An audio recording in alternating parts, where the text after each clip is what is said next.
Guieswende, welcome to the podcast. Thank you for having me, Luke. Of course, my pleasure. And I cannot wait to dive in more into everything with your book and what you have going on in instructional design land. But before that, I get ahead of myself, could you please introduce yourself to the audience and tell us more about who you are and what is it that you do? Again, thank you. And I want to start by saying that you have a fantastic book, and I encourage seasoned and new instructional designers to go and read your book because it's a fantastic one. Uh, I did not pay you to say that, but I thank you very much for saying that. no. so, for my background, I grew up in Burkina Faso.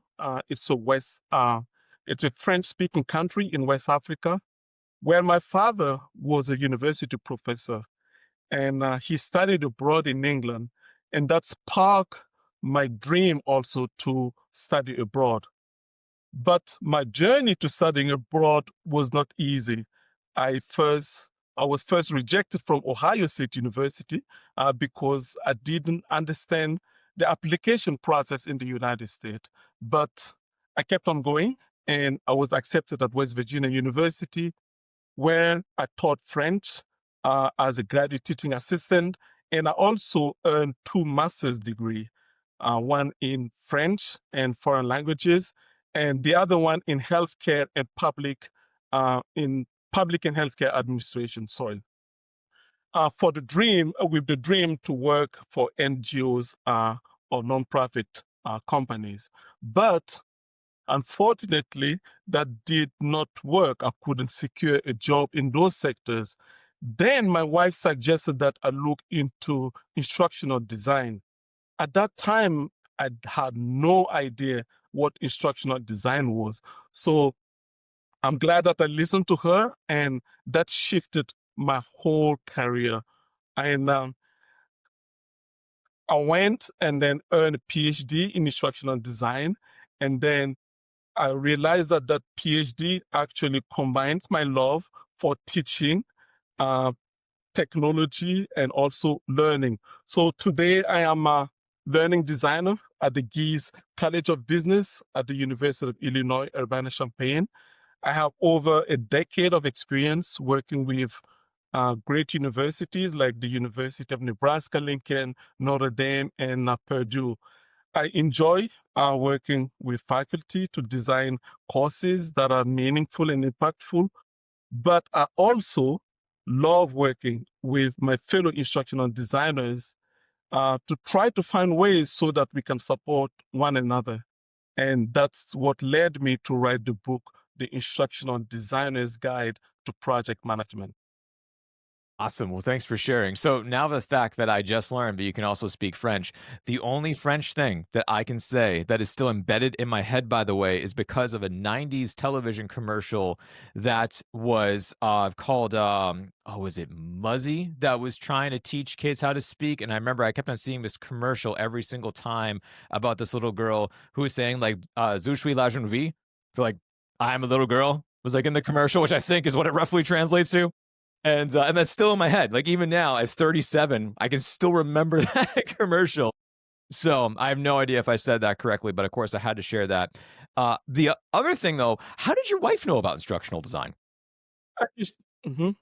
No, it's interesting. Yeah, Yeah. how did she know about it? She was doing her PhD in education, in cultural studies education, and then she was taking classes with other people who are doing instructional design. And then one night she came at home and she was like, "Have you heard about instructional design and technology?" I'm like, "No, I have no idea what that field is." And she's like, "You definitely need to look into that because I know you love technology and you have the teaching background. You will love that field." I'm like, "Okay." So I went and started Googling and meeting people to talk about it. And it was the perfect fit for me. Yeah, there you go. Yeah. Oh, it's so cool. It's always so interesting to me to hear about how people actually found out about the field and hearing from loved ones to say like, you might be a good fit as an instructional designer. It's like, yeah, okay, sure, maybe. Yeah, that's cool, man. That's awesome to hear. Well, you mentioned about your book. That's why you're here today. We got to talk about it because you wrote a fantastic book, The Instructional Designer's Guide to Project Management. And to me, this is something that is missing in our field because I have read other books about project management and such, and to be honest, many are boring. Yeah, that is a cold hard truth where I'm just like it's such a slog to read this, but like okay. And then when you mentioned to me that you're writing this book and was able to get my hands on it, it was simple, it was effective, and you wrote it in such a really unique way. So, what actually inspired you to want to write this book in the first place? Yeah. So the first thing is that I realized that there was a gap in the field. So let's look at let's do some kind of little research on it. So if we search on Amazon, one of the biggest platform for books, there are only two books that truly talks about project management and instructional design. One of them is Agile for Project Management for Instructional Designers, sorry, by Megan Torrance, and the other one is ID Project Management by Michael Greer. That was written in 1994, so 30 years ago. So if we go and search on Google, we will find, I think, two open education textbooks on that topic and smaller articles. If we go on the on academic databases and we look at like ProQuest and others, there are some dissertations and also articles that talk about project management. But the problem is they only talk about the issue and don't teach us about project management. Mm. So that was eye opening for me. Like, oh my goodness, we need. There is a big gap in here. So I was happy a little bit, and also like, okay, why people are not writing about it? So, but I realized that the gap is not only in the literature, but also in practice. Most instructional design programs at universities don't teach about project management. I hold a PhD in instructional design. I mean, from a great university. I studied learning theories and practices, and I had like awesome, like training, but I never took a single course on project management. Yet, what we do every single day is manage project. So, and also the reason why I wrote it is for personal reasons, because burnout, right? I've been there working weekends, late nights, and I was like, there should be a better way for me to work in instructional design. And one of my friend, Michael Tingery, very smart guy, recommended in the past that I look into project management. I'm like, nah, nah. Our field is big enough. I don't need to look into it, something else. But it was eye opening for me when I started learning about project management because it helped me better plan and deliver courses on time and have more time for myself. So that's the reason why I wrote the book. And you mentioned that I'm glad you said that the book was simple enough and also accessible. And that's one of the reasons I wrote it to be short and concise, because nowadays, like, it's not easy to spend 4 or 5 hours reading a book. So I wanted something simple that people can read in 1 or 2 hours and be able to take some principles and apply it right away. So I didn't want to just write another academic paper that will sit on shelves. I, Right. so, but those are the reasons why I wrote the book and the style that I chose And to write the it's book in. And I'm not sure if you found it challenging to be able to write in a more simplistic manner because, like, as academics, you're like, oh, I have to include 7,000 references and I must do it like this scholarly type of a way. But then when you're thinking about it, you're like, well, no, I actually want a lot of people to read this book. I shouldn't be going in this direction of like just writing a traditional white paper. which is what I appreciated that when I was reading this book because I wasn't sure. As soon as I got my hands on it, I was like, I don't know which direction you're going to go into, but as I'm looking at it, and I was just like, oh, this is interesting because you wrote it in this type of like of a in a narrative storytelling sense where like yes, you do talk about the fundamentals and such, but at the same time, there was characters and you're thrusted into this world of Bob, who is a newly appointed manager of his different type of team, and then Bob has to deal with anyone who has tried to be able to go into a situation where you're becoming a manager of an already formed team, that people have perceptions, they already have their own ways of doing things, and then now as their new type of leader, you're trying to be able to take things in a different direction, and you naturally have people who push back, like George in our case, where I was getting really angry reading the book, where I'm like, I know these people who are so resistant to change and they try to actually undermine you and go behind your back. And you're like,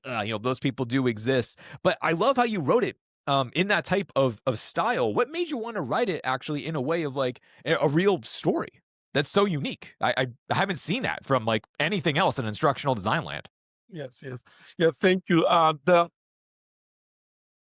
The one of the things that you said that really, I mean, it was important for me is I didn't want to add any reference inside my book beside the end, like at the end, like citation and stuff like that. I want it to be simple story.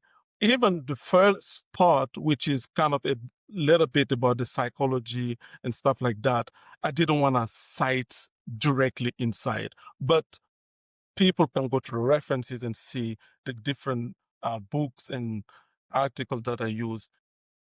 The reason why I wrote it this way, I mean, there are two or three main reasons. First, storytelling. I grew up in Burkina Faso in West Africa, and storytelling has been part of my life. I remember my parents and my grandparents listening to stories from them, and stories has a way to captivate us in a way that dry explanations cannot simply do. So that was, for me, an easy way to convey a message. Like that can be complicated, but using a story makes it simple for people to learn about project, to learn about the message, project management. Secondly, as an instructional designer, I know that people learn best when they are in real world scenarios or authentic learning. So that's the reason why I try to replicate like the office setting of an instructional design office so that people can relate to anything that goes inside there because that's what they're living every single day, the good, the bad, the drama, the politics, and all these things. So try to encapsulate all of that in the story so that it's not only story in some ways, but also people can learn what I'm trying to say. Lastly, with stories, we can have multiple themes inside. So the obvious theme is about project management, but the underlying theme you touch on it is about leadership. I wanted to incorporate leadership traits like empathy, clarity, support, courage.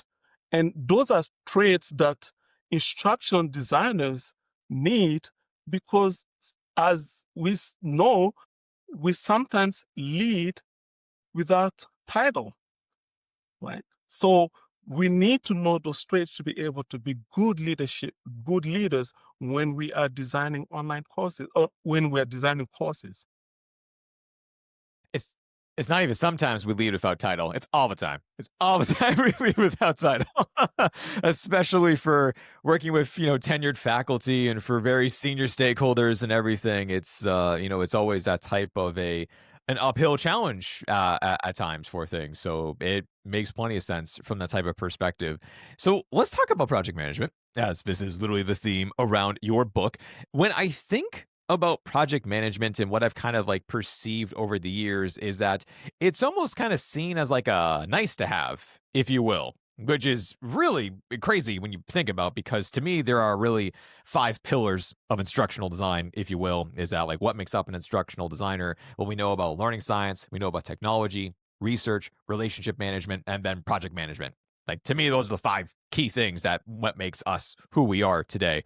Why is project management though kind of seen as like a bonus? Like why is it not talked about as much, and why is it overlooked?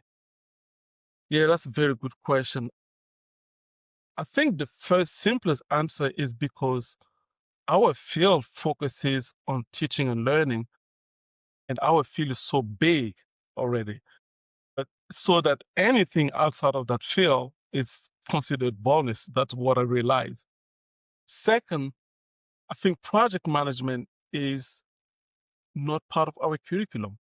I mean, like most instructional design programs at universities don't teach about project management, and we're still preparing the students as if they're going to be all professors and researchers. But most of us actually end up in instructional design field where we manage courses, juggle different stakeholders, and then navigate scope creep. So this is the reality. It's not part of our curriculum.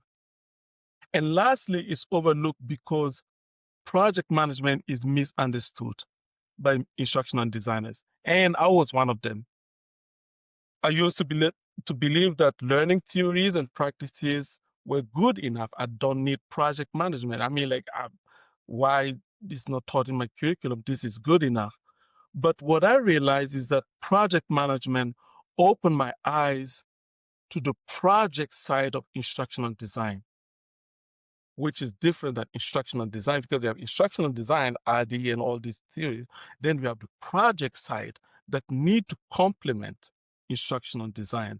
And when we start using the project side, the project to help with instructional design, then we start to plan better, like little less burnout, and then we can deliver courses on time. So I think those are the reasons why I think it's usually overlooked. It's interesting how when people think about creating different types of courses and learning experiences that they don't call them projects.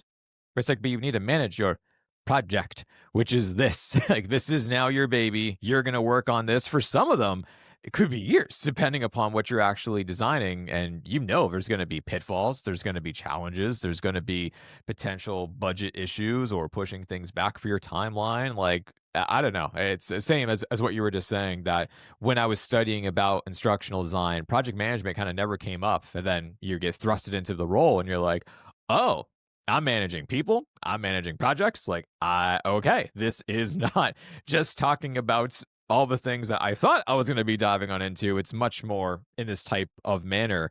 Are there any types of project management strategies that you find really resonate with instructional designers in particular, that if we saw something, we can try to be able to have a easier time adopting that into what we do? Yes, I would say the first thing is the process itself. When we look at project management process and RD process, they're kind of similar. RD, we have analyze, design, development, implementation, and evaluation. In project management, we have also similar process: initiation, planning, execution, monitoring, and closing. So it's kind of easier for instructional designers to adopt project management. The only difference is that, again, instructional design is about learning and project management is about workflow, but how we manage the project. So it's easier for the instructional designers to adopt project management. When we're thinking about the projects too and trying to use different types of processes and whatnot, I know that one of the things that has always been a known thing that I was going to have to do with every SME that I've worked with in the past is kind of explain about my process to be able to say, especially from if I'm going to be talking about Addy or backward design or whatever we're going to be going on into, it's always trying to make sure that they're kind of kept inside of the loop to know about, hey, this is the journey we're going to go on. And then this is why I'm doing this thing. This is why I'm organizing this meeting. This is why we're going to be doing, just to try to be able to make them more informed about things. And then, of course, you the project management side. And it's not like you go into being like, oh, well, here's why I do XYZ from a project management perspective. But obviously, you're doing that in the background, which is all to say that collaboration with subject matter experts is crucial because it's not just you. Obviously, working on your project. And you touched upon this in the book, which I was so happy to see that right away you mentioned about subject matter experts. And I was like, oh, thank you so much for saying that because there's so much that I've read that kind of makes the instructional designer seem like a team of one and that they don't work with anybody. And I'm like, well, there's cases of that, but that's rarer, I would say, in our line of work. How have you developed your different your different types of best practices when it comes to working with subject matter experts, trying to build out that collaboration, build out those relationships? What have you found that have worked for you over the years? Yes. I would say I start by human relationships. Like we need to spend time really, like genuinely trying to connect with the SMEs. I mean, it's hard to work with someone we don't know. We rather work with someone we know. That's plain and simple. So my first meeting usually it's like really low key meeting where we talk about the instructor like background, like teaching style, background, research interest, my hobbies, his or her hobby, like what if she want to talk about those things. But those early connection creates a psychological safety. So later on, if there's an issue, the SME is open to come and tell me like, oh, actually, uh, you remember we talked about the research, my research, I have to submit it this week. So I won't be able to deliver it on time. So those are the kind of like connection and relationship that we need to have at the beginning that makes it easier later on for people to open up and talk really about the project and how we can collaborate. Secondly, we need instructional designers to clarify roles and expectations. And this has been a big struggle for me because conflict usually comes from unclear role and expectations. Like I may assume that the SME is going to do the heavy lifting on the content, and the SME may be assuming that it's me. So we need to clarify those at the beginning of the course so that everyone knows what they're gonna do, their role expectation early, so it's clear. So and that can help down the road create not only stronger relationship and also avoid like frustrations and tensions. Lastly, we need to communicate often.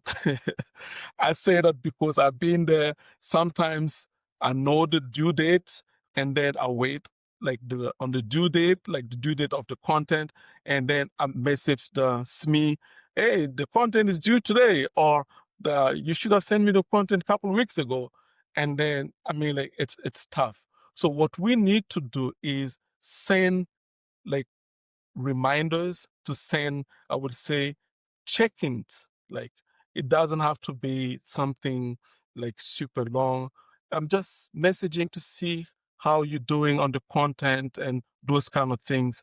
And those small check-ins can help. I mean, it's kind of also a gentle reminder for them, like, oh, hey, you gotta work on this one because it's due in 1 or 2 weeks. So those are the kind of things that I think help build like a strong relationship, and then also shows that we care about the course or the training, and faculty or SMEs usually gravitate around people who have those, I would say, traits or tips to keep them on track. Love them. And the worst thing that I hate hearing when joining a project, and there's like, let's say there's multiple instructional designers working on something, which I've been a part of those before. But whenever someone says like, let's jump right in, and it goes like immediately to drafting learning objectives, and I'm like, no, wait, no, stop, wait. It's just like, oh my gosh. And then as you were just saying, if you don't build that relationship first and you don't have that chemistry, then this person is so much more likely to not respond back to you, to quite frankly care, because you don't have that connection. And it doesn't need to be a lot, as you were saying. It can be simple. Like there have been some professors who, as soon as they told me, like they would come into the office and I asked them, like, how was traffic, driving in. And there was one professor who had a Harley Davidson and he was just like, never a great day. Got to ride my bike. It's like, so every single time I saw him, I was like, hey, how was your bike ride in this morning? Every single time. And he like immediately lit up because he loved talking about Yes. his Harley so much. Yeah. Same thing if they tell me about their favorite sport, or the fact that if they say that their kid is into like this type of activity and that they're going to this like hockey practice or whatever it is, I'm like, I will forever remember that. Of just like, that is now my thing that we will talk about to make sure that I'm listening and that I Mhm. care and that Yes. we go back and forth. Yes. And you And can't overlook that.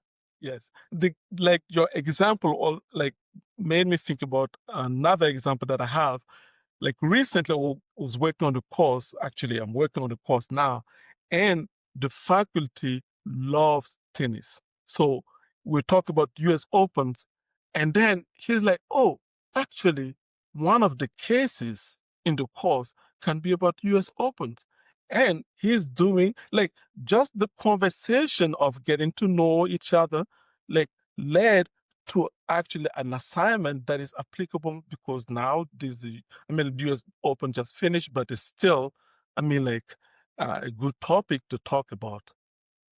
Absolutely. That's all that it takes to be able to do. And then once you have that, and now that you're going to be talking about tennis for the rest of your life with this person as long as you work with them. But now that you also have that chemistry and that bond and everything else, then you don't feel so annoying, especially from a project management perspective of how often you were saying that you check in. Like I check in with some folks every day. It's like, if we have a tight deadline and I'm not hearing from you, I will send you an email the next day. Oh, I haven't heard back from you. I'm going to call you. Oh, I'm going to text you. And like, it walks that border of like, I'm kind of annoying, but you know why I'm doing it because I'm waiting on this from you and I can't have my team do the rest of the build without, what your share is of this one. And that allows me to definitely really blast some folks' devices without being like, this person is going to hate me for forever is because of that. Yes. But no, well, let's going into that. Speaking of some SMEs never wanting to work with me again, let's talk about conflict for a second for things because we know that unfortunately, even with some of the best stakeholders and the best SMEs that we have, that inevitably there's gonna be an issue in the project, and then that's gonna come things to a screeching halt, and then So, what do you do as far as for you're sensing that something is coming down the pike? You're having this problem all the warning signs are there, but something's about to pop up. What do you do to try to make sure that the project isn't getting derailed? Yes. So I would say the first thing, you mentioned to that for project managers is to sense issues that are coming. So because if you then sense issues that are coming, it's gonna derail your project when they come. So when I sense that there's an issue, I will weigh and say, is it something I will try to see where the issue is coming from.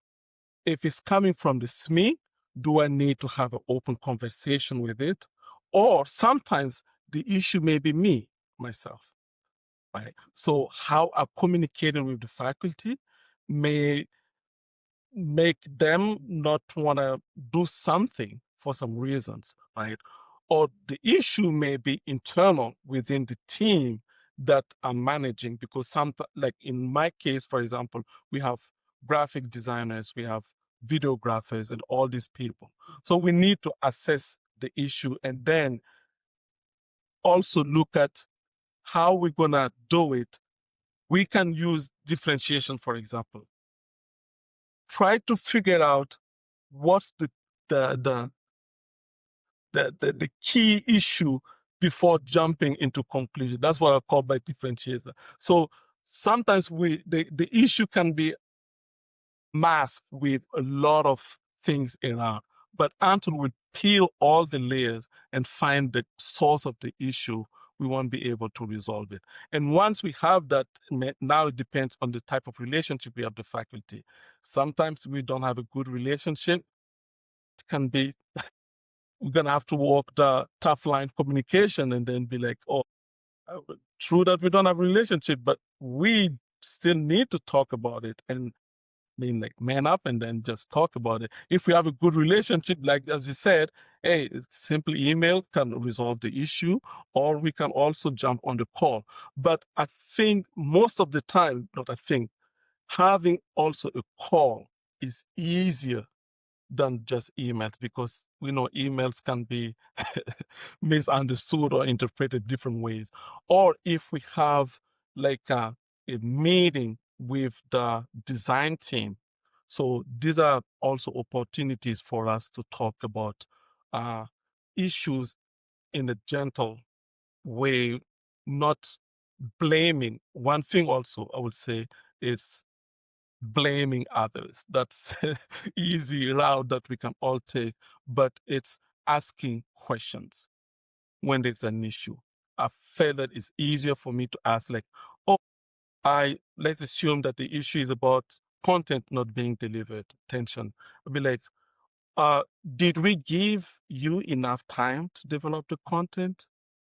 Those kind of questions doesn't blame. Or is there anything that we didn't provide that would have supported you to give the content on time? Like those are the kind of questions that I ask, and it helps a lot resolve tensions. I do the same thing all the time. One of the questions that I ask is to help me understand. So, help me Oh, understand what's blocking you from doing what's happening from that. Like, to try to be able to kind of dive in further. And when you say it as in, like, I'm trying to learn more, so inform me about what's going on, they want to share with you. Where truthfully, I want to be like, hey, man, you are really messing things up. Like, I've been waiting for weeks. Where are you? What are you doing? Kind of a thing. But when you say it in a more professional manner, it's certainly going to be in a bit of a received in a better way from that type of perspective. But I'd like to dive in then even further into this, because you mentioned before about scope creep. We have shifting deadlines, which are an issue. We have poor communication. We were just talking about can be an issue for things. What's a type of a practical tool or a strategy for folks trying to get back on track and to avoid these types of pitfalls? yes. So I will say that if you haven't done it and you already start your design, try to go back and do a scope document. It's so important in project management.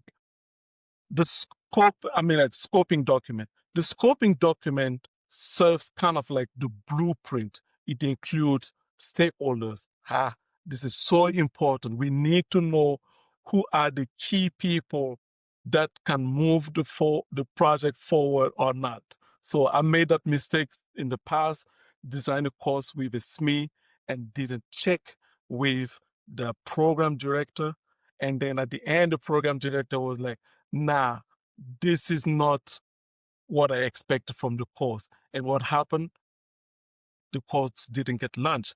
So, effort, time wasted. Anyway, so the scoping document talks about stakeholders, responsibilities, deliverable, timelines, milestone, communication, and constraints. Like, not, I mean, like, there are constraints in every project. For example, which elements are we going to, no, like, in the elements, which tools are we going to use, right? Are we going to use third party tools? All these things are constraints, like resources and all. So we need to talk about those. Are they going on vacation? Right? These are constraints that affect the project. So we lay out all these things in the blueprint and we discuss it. We discuss them with the faculty. And sometimes like faculty love doing that because they think that, oh wow, this guy really care about the project. He wanted to succeed. Look at all these questions. he's asking, and even make the faculty and us think deeply about the project side of instructional design before we even go into design. So if you haven't done it, or I would recommend that you do a scoping document, because also later on, if the faculty comes, or the SME, I usually say faculty because I work with at the higher education. So the SME comes and says, hey, we need to add this, we need to add that. You can point back to the scoping document and be like, oh, let's look at what we agreed on the past based on the timeline and the resources. Is it something that we can really do? And sometimes, I mean, like, it can be like, okay, we cannot do it. And the faculty like, oh, actually, that will be a lot of work. We can't do it, right? And then you're already good. But sometimes it can be also scope discovery, in that sense that there are some things that always pop up and then you have to address it. So there is no way around that. But we need to start doing scoping documents at the beginning of the course design. What you just said too helps me to stay under budget. That's always my big thing, is that you're working, as you said, you already agreed upon the details, what you're going to be doing, and then something pops up where they're like, "Oh, but can we include this article? Can we include this simulation? What about this other thing?" And then you're like, "Well, wait a second, hold on. Like, let me add up the costs of things." And you're like, "Oh, like it's like," and of course, you want to include those because you know it's going to make the course better. But as you keep on adding up, I'm like, all right, how many articles did we pay for each student? And how many licenses do we need to buy for this new simulation? But we already have another simulation, and now we're like, so that absolutely adds up. And as you were just saying, you can go back to that document to say, here's what we have. So we need to stick with this blueprint for things. And what you said too about not having all the right people in the room, I've also encountered, where everything is buttoned up and done, and I'm like, "Ah, we're good." And like, you go to talk with one other person for a final type of an approval, and they're like, "Well, wait a minute, like, did you consult with the blah blah blah?" Because higher education is all about politics, so you need to make sure you discuss it with somebody else first to get the approval of everything else. And you're like, "I didn't know I had to talk to this group first." And they're like, "Cool, go talk with them." Like, "Oh no, like it's already done. What are we gonna do?" So yeah, been there. It's not fun. No, no, no, no. No, no, it's never fun. You mentioned about burnout earlier too, and I want to make sure that we touch upon that, because as instructional designers, you're wearing many, many hats all the time. You're juggling 1,000 projects, you're going above everything else, and you kind of forget about your mental well-being. You just like, I can drink more coffee. I can stay up later. I can wake up earlier, and you kind of keep on going through the motions because you want to get it done because you have your deadlines. You're going to do whatever you can to hit those deadlines. But all the while, the next time you start a project and you're already completely burnt out and just like, well, your next project's not going to go well. You're already ready to collapse for things. How can we use project management to our advantage to help us when it comes to preventing burnout? Yeah. That's a great question. There are two tools I use all the time. The first one is the MVP approach, the minimum viable product. This is very important for me. The minimum viable product suggests that instead of looking for perfection, we should first aim for a version that is solid, functional, and works well. So let's assume I'm working on the graphic for a course, right? And at some point, when I see that it's solid enough, what I will do is send it to the SME or send it to whoever need to check it. And most or sometimes, my first version is already pretty good. And they'll be like, oh, that's what I needed. So good. Then I move forward, right? But if not, I will stay in that creative loop or spending days and days perfect, like trying to make it perfect. And does it really add value, right? So I live by minimum viable product. And when I send that minimum viable product also, it gives me like a roadmap. I will know that, okay, am I going the right direction? Am I going the wrong direction? So the person can comment and I can improve on that and we can keep on going. So that's one of, like, I would say, key element to avoid burnout because, as you know, in our field, we're really creative. We can spend days working on something we want to just keep making perfect. The second one is the critical path approach, and that can help also a lot for burnout. The critical path approach is kind of like the sequence of tasks that must happen for a project to stay on track. Let's take another example, like a video project. We know that there are usually three critical elements in the video project. We need to write the script, we need to record, and we need to edit. But there are other things that are not part of the critical path, such as polishing backgrounds, polishing music, uh, refining the on-screen text, spending days like the B-rolls, searching for B-rolls. It's not easy, adding all these things, but they're not part of the critical path. So for me, if I'm really in a tight deadline, I will go with the critical path. What do I need in terms of minimum valuable product to get it to the SME or get it to the person that needs it? So those two things have been very helpful for me. Mm. How do you see these different elements coming more together into our roles? Because one of the things that I was having a conversation with someone about on LinkedIn the other day was that in when I first joined MIT, my job title was originally program manager, Mm, was an instructional designer. Over time, it then kind of morphed into senior instructional designer program manager. Like, and I had some people comments on a recent job posting at MIT that once again, instructional designer program manager.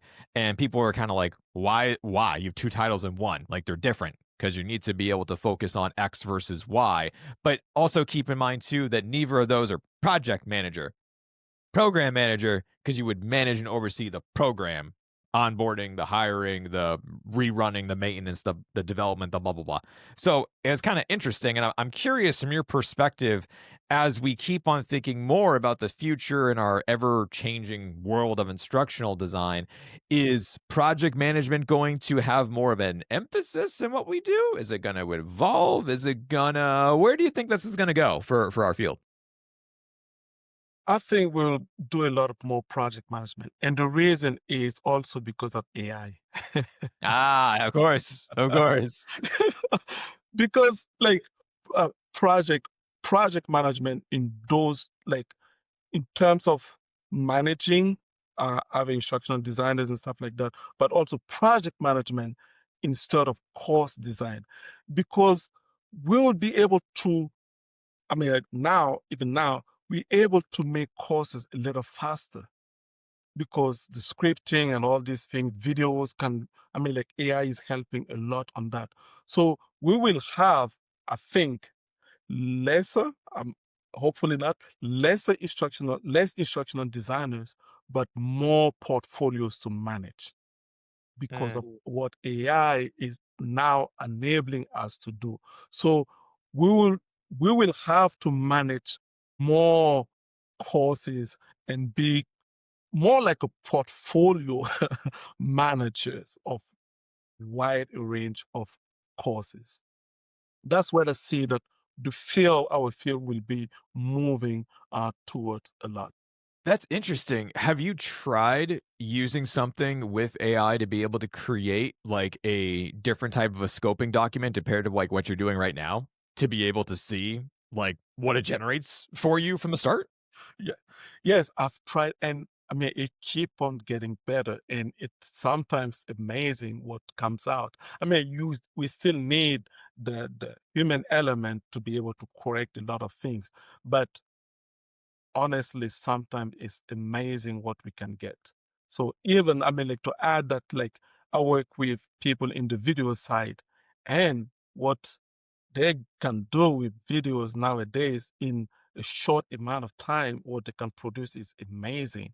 So um, AI is, we all know it's going to be going to change a lot of things on our field.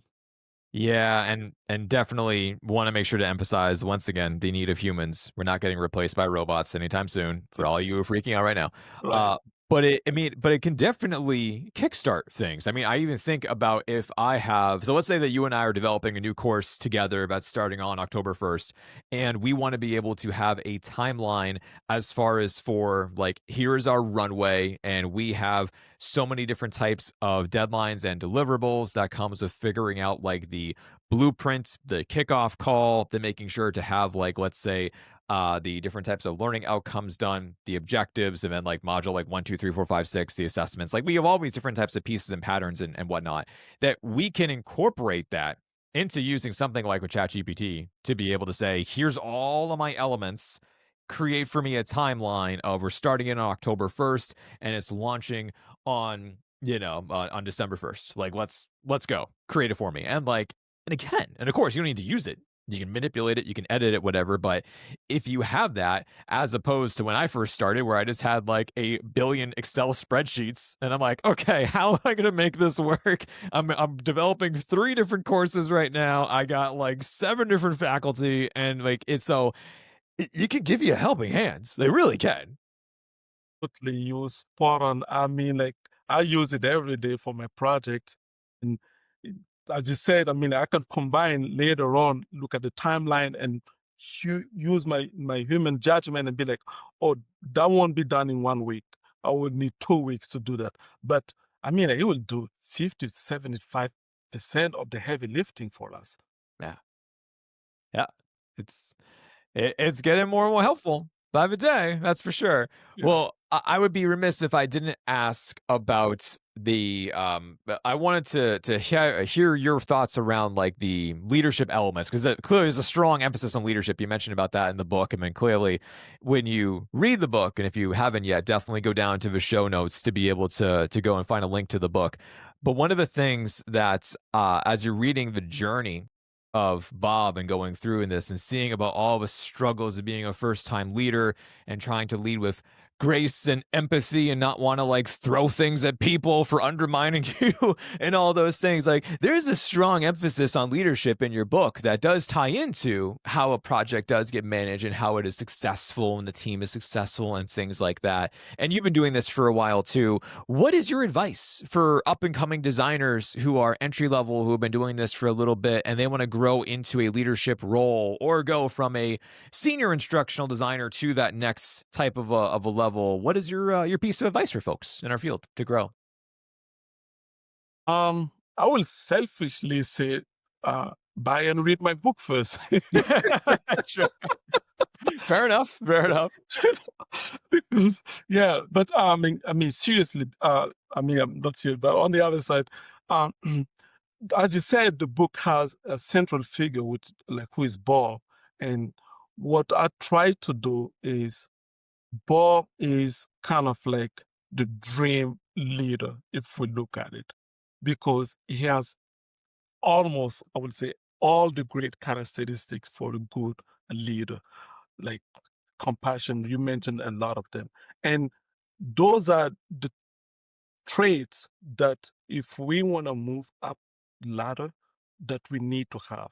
Not only those good leadership characteristics will impact the people around us, but also will show other people above us that we have those traits that can make us good leaders. Because no, I mean, like most of the time, people are looking for good leaders to support them. So if we are really good at leadership, they're gonna, I mean, like promote us and stuff like that.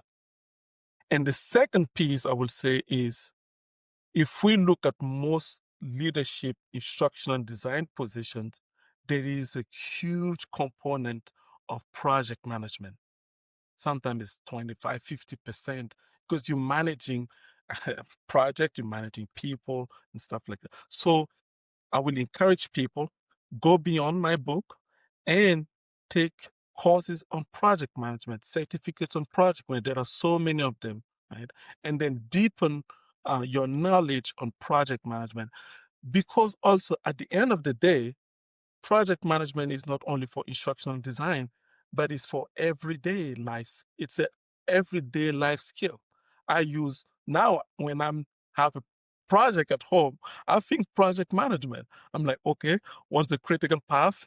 Am I gonna if I want to clean my garage, I will be like, okay, I'm gonna use the MVP model and then just clean a little bit. I mean, like as long as it's tight and clean, that's good enough. So those are skills. I mean, like project management is a skill that everyone needs. And I think it shouldn't be taught only in business or business schools or engineering school, but it should be taught in all the disciplines because it's, as we've been discussing, it helps with burnout, right? Like getting our time back and all these great things that it can help us do. And once again, as you were just saying, it reminds me too around the fact that you will always have projects. So, as an instructional designer, you have a certain set of projects. And as a senior instructional designer, you have a different type of projects. And now, as an assistant director, I have different kinds of projects. So now it's not just like, oh, I get to design the learning experience. It's like, oh no, now I'm actually partly responsible for budgeting and for payroll and for making sure that these my team members are happy and that they're growing and that they're doing well. And you have all these different types of elements that you're like, oh, right, this is now a part of what I do. But there is still learning design involved, but it kind of shifts for things. So what you just said, it's true. Project management is truly applicable to anything, Yes. you know, really. And including strategic project, because the dean can be like, oh, look, I need you to look at this department and then assess this and this and this and give me a report and those kind of, this is a project by itself. And if you don't have like project management skills or cannot ask the right question to the dean, it's going to lead up to burnout, because the right question will be like, oh, dean, like, how much time do we have? What success look like for this project? What are the deliverable? What are those kind of questions? You may even help the dean think deeper about the question. And that's, if we don't have project management skills, I mean, it's Yeah, gonna that really taking that step back is really critical. Because I was saying before, people are just like, all right, I'm gonna roll up my sleeves, dive on in. And I'm like, and I appreciate that enthusiasm. I love that. But hold on. We don't have all the information at hand. We're gonna be spinning our wheels here and then come to find out that like, oh, we missed this or this or this. And it's like, we could have prevented so many things if we had kind of taken a moment to ourselves, look around, ask those meaningful questions you were just talking about, and then we're gonna be on the right track. So it makes sense. Well, hey man, I have hoped that the folks listening to this episode enjoyed it because certainly, as I was saying to you previously, project management somehow falls to the wayside for things, but it is so valuable for everything that we do. So I really appreciate the fact that you wrote this book, coming on this show, first podcast, by the way. So I think you crushed it for your first podcast. Gotta say that right now. Thank you. So that's been awesome. Where can people go to learn more about you, to follow your work, everything else? Where can they find you online? Yeah, very active or trying to be very active on LinkedIn. That's one of the best place for me right now. Trying to grow to have a platform, but LinkedIn will be the best place. And the book right now is available on Amazon. So that's the place. I'm trying also to expand to other publishers, not publishers, but other ways of selling the book. If they come, once I'm able to do that, I will add that to LinkedIn so that people have different ways to access the book. Uh, so Awesome. Awesome. Well, I'll be sure to include all those links inside of the show notes for everything. Once again, man, thank you so much for coming on the show. It's been a blast. Appreciate it. thank you. Look, it's been a real pleasure.